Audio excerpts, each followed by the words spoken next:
rasa takut ke buat semua benda ni? Maksudnya menipu? Kerja kita ni lah. Mina, kalau kita tak buat, orang lain akan buat, okey? At least kita ada tolong orang. Hajar Shikin tu dapat duit kan? Dunia ni tak adil lah Mina, tapi masing-masing ada kelebihan. Kelebihan dalam menipu. Kita pandai tackle perasaan orang. Suara gelap macam mana, Kak?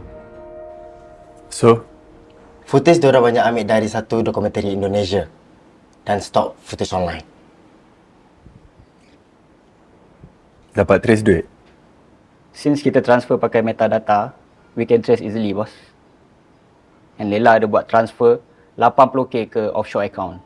A few hours lepas, bos buat transfer. 80 je? 20k kepada Aminah. Untuk apa? Yang tu saya tak berapa sure, bos.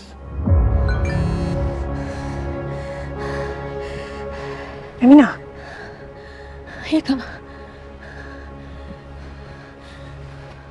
Kelab My Wanita Kuala Lumpur ingin memaklumkan bahawa pihak kami telah membuat keputusan untuk menarik balik anugerah Ikon Muslimah Muda 2025 yang sebelum ini diberikan kepada Lemina Shares berkuat kuasa serta-merta.